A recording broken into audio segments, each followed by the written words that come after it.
P K. ശ്രീമതിയെ മകനെ അപകീർത്തിപ്പെടുത്തിയ കേസിൽ B. Gopalakrishnan ഇന്നലെ മാപ്പ് പറഞ്ഞു പൊതുമധ്യത്തിൽ. പക്ഷേ പിന്നീട് സോഷ്യൽ മീഡിയ വലിയ വിമർശനങ്ങളും അദ്ദേഹത്തിനെ കളിയാക്കുന്ന തരത്തിലുമായിരുന്നു. ഇന്ന് രാവിലെ അദ്ദേഹത്തിൻ്റെ ഫേസ്ബുക്ക് പോസ്റ്റിൽ അദ്ദേഹം പോസ്റ്റ് ചെയ്തിരിക്കുന്നത്, ഒരു സ്ത്രീ എന്നുള്ള രീതിയിൽ അവരുടെ കണ്ണുനീരിൽ രാഷ്ട്രീയം ഞാൻ കലർത്തിയില്ല. രാഷ്ട്രീയത്തിനും അപ്പുറമാണ് ഒരു സ്ത്രീയുടെ കണ്ണുനീർ. അതിനാലാണ് ഞാൻ മാപ്പ് പറഞ്ഞത് എന്നുള്ളത്. അപ്പോൾ ഇന്നലെ പൊതുമധ്യത്തിൽ മാപ്പ് പറഞ്ഞു. വിമർശനങ്ങൾ ഏറ്റതുകൊണ്ടായിരിക്കാം, അല്ലെങ്കിൽ കളിയാക്കലുകൾ ഏറ്റതുകൊണ്ടായിരിക്കാം ഇന്ന് അത് മാറ്റി പറയേണ്ടി വന്നത്. ആയിരിക്കാം. എങ്കിലും അതൊരു നല്ല കാര്യം തന്നെയാണെന്നാണ് ഞാൻ കരുതുന്നത്. കാരണം ഒരു സ്ത്രീയുടെ കണ്ണുനീരിനോളം വില ഒരു മാധ്യമത്തിലെ വാക്കുകൾക്കില്ല എന്നുള്ളതാണ്. ഇത് അസംബ്ലിയിൽ പറഞ്ഞതല്ല, പാർലമെൻറ്റിൽ പറഞ്ഞതല്ല. ഒരു സ്റ്റുഡിയോയ്ക്കകത്ത് അവിടുത്തെ അവതാരകൻ്റെ ചോദ്യത്തിന് ഉത്തരമായിട്ട്, അല്ലെങ്കിൽ അതൊരു സംവാദകരുടെ ചോദ്യത്തിന് മറുപടിയായിട്ട്, അല്ലെങ്കിൽ മറുപടിക്ക് പ്രതികരണമായിട്ട് പറഞ്ഞൊരു കാര്യം മാത്രമാണ്. ഇതിന് ഇത്ര വലിയൊരു മാനം നൽകി ഒരു മാനനഷ്ട കേസിൻ്റെ ആകാശത്തോളം മുട്ടിക്കേണ്ട ആവശ്യങ്ങളൊന്നും തന്നെ ഇല്ല. പക്ഷേ ഇവിടെ ആക്ഷിപ്തനായിരിക്കുന്നത് മുൻ മന്ത്രിയും പാർലമെൻറ്റ് അംഗവും ഒക്കെ ആയിരുന്ന പി.കെ. ശ്രീമതിയുടെ മകനാണ്. അപ്പോൾ പൊതുമണ്ഡലത്തിൽ ആ പുത്രനുണ്ടാവുന്ന ഒരു മാനനഷ്ടം അത് ഒരു അമ്മയുടെയും സങ്കടമാണ്, നെഞ്ചിലെ തീയാണ്. അപ്പോൾ അത് പരിഗണിച്ചുകൊണ്ട് താൻ ഈ കേസിൽ നിന്ന് പിൻവാങ്ങുകയാണ്, ഒത്തുതീർപ്പാക്കുകയാണ്, അല്ലെങ്കിൽ തീർപ്പാക്കുകയാണെന്ന് ഒരു രാഷ്ട്രീയ നേതാവ് പറയുമ്പോൾ അതിനെ നമ്മൾ പ്രശംസിക്കുകയാണ് വേണ്ടത്. തീർച്ചയായിട്ടും അങ്ങനെ തന്നെയാണ് വേണ്ടത്. കാരണം കോടതി ബാഹ്യമായിട്ടുള്ള തീരുമാനങ്ങളും തീർപ്പുകളും തന്നെയാണ് ഇതിലേറ്റവും ആവശ്യം. ഒരു കോടതിയുടെ മധ്യസ്ഥതയിൽ പോകും. ഇവരെല്ലാം രാഷ്ട്രീയ മണ്ഡലത്തിലുള്ളവരാണ്. നമ്മൾ ഇന്ത്യക്കാർ തന്നെ സഹോദരങ്ങളായിരിക്കുമ്പോൾ വ്യത്യസ്ത പാർട്ടികളിലുള്ളവരും സഹോദരങ്ങൾ തന്നെയാണ്, അതിന് മാറ്റമില്ല. എന്നിരിക്കെ പലപ്പോഴും ഇന്ത്യ പാകിസ്ഥാൻ എന്നുള്ള ശത്രുതയോടുകൂടി, അല്ലെങ്കിൽ പണ്ടത്തെ ശീതയുദ്ധകാലത്തെ അമേരിക്ക റഷ്യ എന്നുള്ള ഒരു ശത്രുതാ മനോഭാവത്തോടുകൂടിയാണ് പലപ്പോഴും പെരുമാറി കാണാറുള്ളത്. അത് ഇന്ത്യയുടെ രാഷ്ട്രീയത്തിൻ്റെ തെറ്റായിട്ടുള്ള, പൊളിറ്റിക്കലി ഇൻകറക്റ്റായിട്ടുള്ള ചില രീതികളാണ്. അത് ശരിയല്ല എന്നാണ് പൊതുവേ എല്ലാവരും പറയുന്നത്, രാഷ്ട്രീയ നിരീക്ഷകരും പറയുന്നത്. ഈ ശത്രു നിലപാട് സ്വീകരിക്കേണ്ട കാര്യമല്ല. അത് പൊതുജന താല്പര്യത്തിന് യാതൊരു വിധത്തിലുള്ള കുഴപ്പവും വരുത്താത്ത കാര്യത്തോളം. ഇപ്പോൾ നമ്മൾ CMR കേസ് ഒക്കെയുണ്ട്. മുഖ്യമന്ത്രിയുടെ മകൾ തന്നെ അതിൽ ഇൻവോൾവ് ആയിട്ടുണ്ട്. മുഖ്യമന്ത്രിക്ക് വേദന തോന്നും എന്ന് പറഞ്ഞ ആ കേസിൽ നിന്ന് ഒരു രാഷ്ട്രീയ കക്ഷിക്കും ഒരു നേതാവിനും പിൻവാങ്ങാൻ കഴിയില്ല. പക്ഷേ ഇവിടുത്തെ കേസെന്ന് പറയുന്നത് പി.കെ. ശ്രീമതി ടീച്ചറിൻ്റെ മകന് എന്തോ വ്യവസായം ഉണ്ടായിരുന്നു. അതെ, P.T. തോമസ് MLA ആയിരുന്നപ്പോൾ അദ്ദേഹം നടത്തിയ ഒരു വിമർശനം ഇദ്ദേഹം പൊതു ചാനലിലൂടെ ഏറ്റെടുക്കുകയായിരുന്നു ചെയ്തത്. മെഡിക്കൽ സർവീസ് കോർപ്പറേഷൻ തട്ടിപ്പ് കമ്പനി അതിൻ്റെ ഡയറക്ടർ സ്ഥാനത്തേക്ക് മകനെ നിയമിച്ചതും ആ ഒരു ശ്രീമതി ടീച്ചർ മന്ത്രിയായിരുന്നപ്പോൾ ഉള്ള സമയത്തായിരുന്നു. അപ്പോൾ ആ ഒരു തട്ടിപ്പുമായി ബന്ധപ്പെട്ട് മകനും ടീച്ചറിനും ഇതിൽ ബന്ധമുണ്ട് എന്നുള്ളൊരു ചാനൽ ചർച്ചയിൽ വന്നു. അത് അന്നത്തെ P.T. തോമസ് പറഞ്ഞിരുന്നതുമായി ബന്ധപ്പെട്ട് അദ്ദേഹം അത് ഏറ്റെടുത്ത് പറയുകയാണ് ചെയ്തത്. അപ്പൊ അദ്ദേഹം പറയുന്നത്, എനിക്കതിൽ മാപ്പ് പറയേണ്ടുന്ന കാര്യമില്ല, ഞാനത് ഏറ്റെടുത്ത് പറയുകയാണ് ചെയ്തത്. ശരിയാണ്, ശരിയായിട്ടുള്ള വിശകലനം അല്ലെങ്കിൽ ശരിയായിട്ടുള്ള കാര്യം ഞാനത് ശ്രദ്ധിക്കാതെയാണ് ആ ചാനൽ ചർച്ച പറഞ്ഞത് എന്നുള്ളത് കൂടി ഇന്നലെ പറഞ്ഞിരുന്നു. പക്ഷേ ഇന്ന് ഭയങ്കരമായിട്ട് CPM പാർട്ടി കക്ഷികളും എല്ലാവരും ചേർന്ന് ഒരു കൂട്ട ആക്രമണമാണ് നടത്തിയിരുന്നത്. അപ്പം ഫേസ്ബുക്കിലൂടെയും സോഷ്യൽ മീഡിയയിലൂടെയും അദ്ദേഹത്തിനെ അധിക്ഷേപിക്കുകയാണ് ചെയ്തത്. അപ്പോൾ അദ്ദേഹം ഇന്ന് ഫേസ്ബുക്കിൽ കുറിച്ചത്, ഞാനൊരു സ്ത്രീയുടെ കണ്ണുനീരിന് വില നൽകിയത് കൊണ്ടാണ് അവർ എൻ്റെ അടുത്ത് കരഞ്ഞ് അവരുടെ മകന് അല്ലെങ്കിൽ അവർക്ക് സമൂഹ മധ്യത്തിലുള്ള ഇത് പറഞ്ഞതിന് ശേഷമുണ്ടായ പ്രശ്നങ്ങൾ, മാനനഷ്ടം എന്ന് തന്നെ നമുക്ക് പറയേണ്ടിയിരിക്കുന്നു. അത് കാരണമാണ് വീണ്ടും ഞാനത് പൊതുമധ്യത്തിൽ ഒരു മാപ്പ് പറഞ്ഞത്. അത് അവിടെ ഞാൻ ഒരു സ്ത്രീയുടെ കണ്ണുനീരിനാണ് വില കൽപ്പിക്കുന്നത്, രാഷ്ട്രീയത്തിനല്ല എന്നുള്ളത്. അത് മാതൃമനസ്സെന്ന് പറയുന്നത് വളരെ പ്രധാനപ്പെട്ട ഒന്ന്, അമ്മ മനസ്സ് എന്ന് പറയുന്നത് വളരെ പ്രധാനപ്പെട്ട ഒന്ന് തന്നെയാണ്. അതിൻ്റെ വേദന ഒരു പ്രധാന പ്രശ്നം തന്നെയാണ്, ലോകമെമ്പാടുമുള്ളതാണ്. E.M. ഫോർസ്റ്റർ പറഞ്ഞിരിക്കുന്നത്, even if I cheat my country I won't cheat my friend. രാഷ്ട്രത്തെ ഒറ്റുകൊടുത്താലും, ഞാൻ എൻ്റെ മകനെ ഒറ്റുകൊടുത്താലും ഞാൻ തിരിച്ച് ഞാൻ എൻ്റെ രാഷ്ട്രത്തെ ഒറ്റുകൊടുക്കും, പക്ഷേ എൻ്റെ മകനെ ഒറ്റുകൊടുക്കില്ല. അദ്ദേഹം ഇങ്ങനെയും പറഞ്ഞിട്ടുണ്ട്, അതായത് I won't cheat my friend even if I have to cheat my country. എൻ്റെ രാജ്യത്തെ ചതിക്കേണ്ടി വന്നാലും എൻ്റെ മകനെ ചതിക്കുകയില്ല. അദ്ദേഹത്തിൻ്റെ അഭിപ്രായമാണത്. അപ്പോൾ വ്യക്തിബന്ധങ്ങൾക്കാണ് രാഷ്ട്രീയ അല്ലെങ്കിൽ രാഷ്ട്രബന്ധങ്ങളെക്കാളും ദേശീയതയെക്കാളും ദേശസ്നേഹത്തെക്കാളും ഒക്കെ ഉപരി സ്ഥാനമെന്ന് വിശ്വസിക്കുന്ന സാഹിത്യകാരന്മാരും മാനവിക മൂല്യങ്ങളിൽ വിശ്വസിക്കുന്ന ആൾക്കാരുമുണ്ട്. അതിനപ്പുറമുള്ള രാഷ്ട്രം എന്ന് പറയുന്നത് ഒരു ബന്ധനമാണെന്ന് കരുതുന്നവരും ഒക്കെയുണ്ട്. അപ്പോൾ പലതരത്തിലുള്ള കാഴ്ചപ്പാടുകൾ ഇക്കാര്യത്തിലുണ്ട്.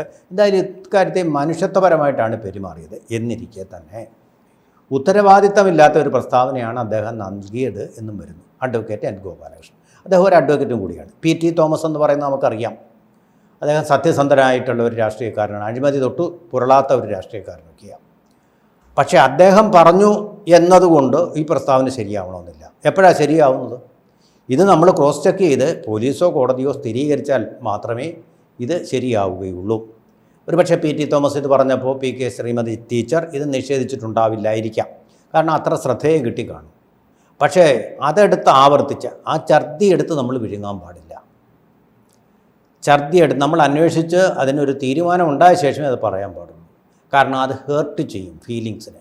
അതാണ് ഇവിടെ സംഭവം. അമ്മ മനസ്സിനെ അത് ഹേർട്ട് ചെയ്തു. അതാണ് ഇതിൻ്റെ ഒരു ഇമ്പാക്റ്റ് ഉണ്ടാക്കിയത്. അപ്പോൾ സ്റ്റുഡിയോയിലിരുന്ന് പറയുമ്പോൾ ഒരു സ്കോർ ചെയ്യാൻ വേണ്ടിയായിരിക്കും, അല്ലെങ്കിൽ ഒരു പ്രതികരണമുള്ള എന്നുള്ള നിലയിലായിരിക്കും. എങ്ങനെയായാലും അത് സൂക്ഷിച്ച് അവധാനതയോടുകൂടി കൈകാര്യം ചെയ്യേണ്ടതാണ്. കാരണം വ്യക്തികളെ ആക്ഷേപിക്കുകയാണ്. വ്യക്തിഹത്യ അല്ലെങ്കിൽ തേജോവധം എന്ന് പറയുന്ന ഒരു കുറ്റമാണ്. ലിബൽ സ്യൂട്ടിലേക്ക് പോകാവുന്ന ഒരു കുറ്റകരമായിട്ടുള്ള ഒരു പ്രസ്താവനയാണ് നടത്തിയത്. അപ്പോൾ ഇങ്ങനെ പറഞ്ഞിട്ടുണ്ടെങ്കിൽ തെളിയിക്കാനുള്ള ബാധ്യത വരുന്നത് ഇദ്ദേഹത്തിന് തന്നെ. ഓണസ് ഓഫ് അപ്രൂവൽ വരേണ്ടത് ഇദ്ദേഹത്തിനാണ്. അത് ഇവിടെ നടക്കുന്നില്ല, നടക്കാൻ അദ്ദേഹത്തിന് താല്പര്യവുമില്ല. അതുകൊണ്ടാണ് പാതി വഴിക്ക് മാപ്പ് പറഞ്ഞ് അദ്ദേഹം മടങ്ങിയത്. നമ്മളപ്പോൾ മറ്റൊരാൾ പറഞ്ഞ ഛർദ്ദിച്ച ഒരു കാര്യം പറയുന്നത് കോടതി തെളിയിച്ചിട്ടുള്ള കാര്യമാണെങ്കിൽ, അല്ലെങ്കിൽ കുറ്റപത്രമായിട്ട് സമർപ്പിച്ചിട്ടുള്ള കാര്യമാണെങ്കിലൊക്കെയാണ് നമുക്ക് ആരോപണമായിട്ട് ഉന്നയിക്കാവുന്നത്. അതാണ് അതിൻ്റെ ഒരു രാഷ്ട്രീയ മാന്യതയും പൊളിറ്റിക്കൽ കറക്റ്റ്നെസ്സും അതുതന്നെയാണ്. അപ്പോൾ ആ കാര്യങ്ങൾ ശ്രദ്ധിക്കണം.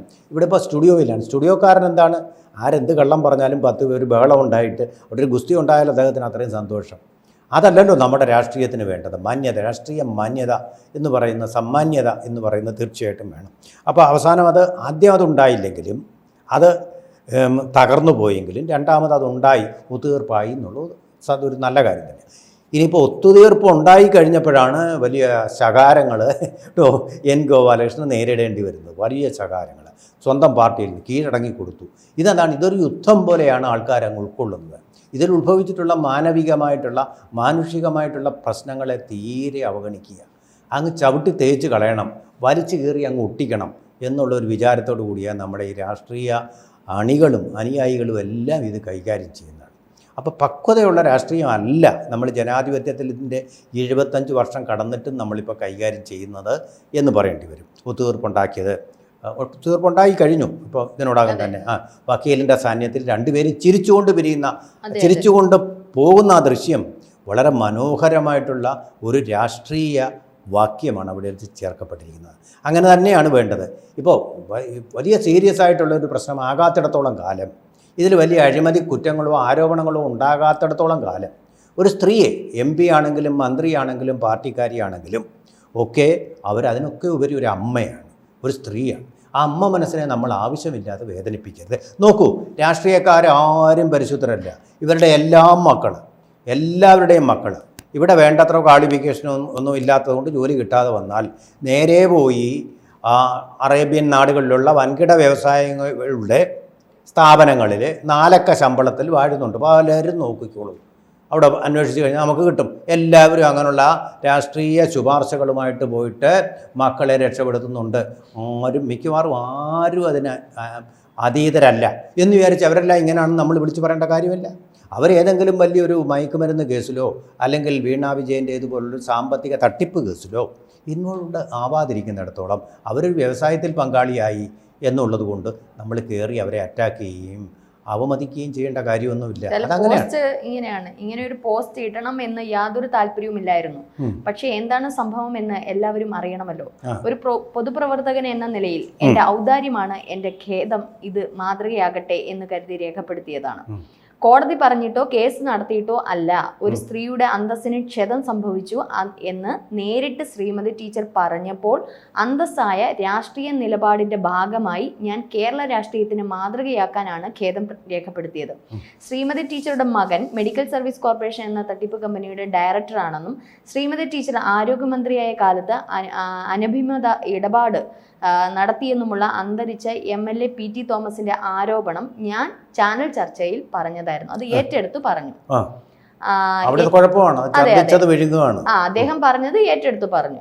എനിക്കെതിരെ കേസ് കൊടുത്ത ടീച്ചറോട് ടീച്ചറുടെ വക്കീൽ പറഞ്ഞത് കേസ് നിൽക്കില്ല, കാരണം PT തോമസ് പത്രസമ്മേളനം നടത്തി പറഞ്ഞ കാര്യം പത്രസമ്മേളനം നടത്തി പറഞ്ഞ കാര്യമാണ് ആവർത്തിച്ചിരിക്കുന്നത്. പത്രസമ്മേളനം ആയതുകൊണ്ട് സത്യമാണോ? എവിടെയാണ് പ്രശ്നം? അതെ, അതും പ്രശ്നമുണ്ട്.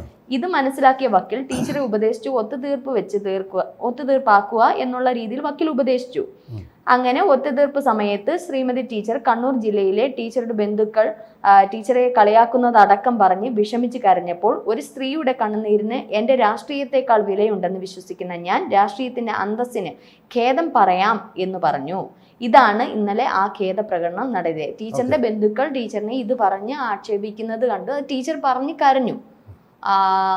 അതുകൊണ്ടാണ് അത് ഇന്നലെ ഒരു ക്ഷമാപണം എന്നുള്ള രീതിയിൽ ഇങ്ങനെയല്ല സംഭവിച്ചത്, അതങ്ങനെയല്ല, ഞാൻ ഏറ്റെടുത്ത് പറഞ്ഞതാണ്, ഇങ്ങനൊരു സംഭവം ഇല്ല എന്നുള്ള രീതിയിൽ അദ്ദേഹം ഇന്നലെ ഒരു ഖേദപ്രകടനം നടത്തിയത്. കേരള രാഷ്ട്രീയത്തിൽ എന്നും ഓർക്കുന്ന ഒരു മാതൃകയായിട്ട് എൻ്റെ ഖേദം എന്ന് ഞാൻ ചിന്തിച്ചുറപ്പിച്ച് പറഞ്ഞതാണ്. ആരും പറയിപ്പിച്ചതല്ല, ആവശ്യപ്പെട്ടതുമല്ല, പറയേണ്ട കാര്യവും എനിക്കില്ല, കേസ് നടത്തിയിട്ടുമില്ല, നടത്തിയാൽ എനിക്കെതിരെ ഒന്നും ചെയ്യാനും പറ്റില്ല.